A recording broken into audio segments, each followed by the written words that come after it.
आज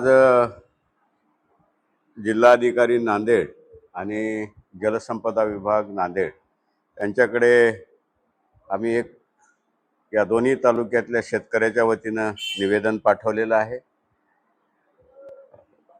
आजच्या परिस्थितीमध्ये या दोन्ही तालुक्यात जे आपलं धरण आहे अप्पर मानार म्हणजे लिंबोटी, या धरणामध्ये जवळपास 24 दशलक्ष घनमीटर आता उपलब्ध साठा आहे। साधारण टक्केवारी काढली तर ते 35% होते आणि लाभक्षेत्रातले जे काही पिण्याच्या पाण्याच्या विहिरी, याला आपण उद्भव म्हणतो, हे जवळपास या मानार नदीच्या आजूबाजूनी आहेत किंवा या भागात आहेत।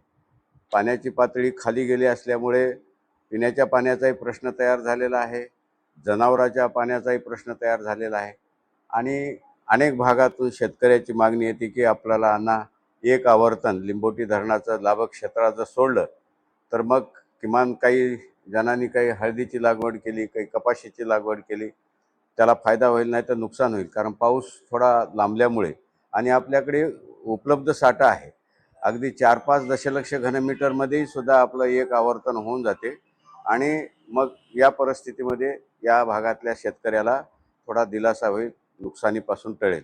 म्हणून या गोष्टीची आम्ही बाबीची दखल घेऊन जिल्हाधिकारी महोदयांना आणि जलसंपदा विभागाला दोघांनाही सांगितले की बाबा पाणी उपलब्ध आहे आणि आपल्याकडे डेड स्टॉक चांगला असतो, काही अडचण येणार नाही आणि हे धरणाचा कॅचमेंट जो आहे तो चांगला आहे। अगदी जुलैच्याच पावसामध्ये हे धरण ओव्हरफ्लो होते, आजपर्यंतचा इतिहास आहे आणि उर्वरित पाणी आता आपण जर राखून ठेवायचा प्रयत्न केला तर एक तर त्याचं बाष्पीभवन होईल, नाही तर मग पाणी पूर आल्यानंतर धरण भरल्यानंतर ते खाली वाहून जाईल। पण आज या भागामधील परिस्थिती लक्षात घेता पाण्याची गरज आहे, त्यामुळे आम्ही ते पाणी तात्काळ सोडण्याची, आवर्तन सोडण्याची मागणी आज शेतकऱ्याच्या वतीने केलेली आहे।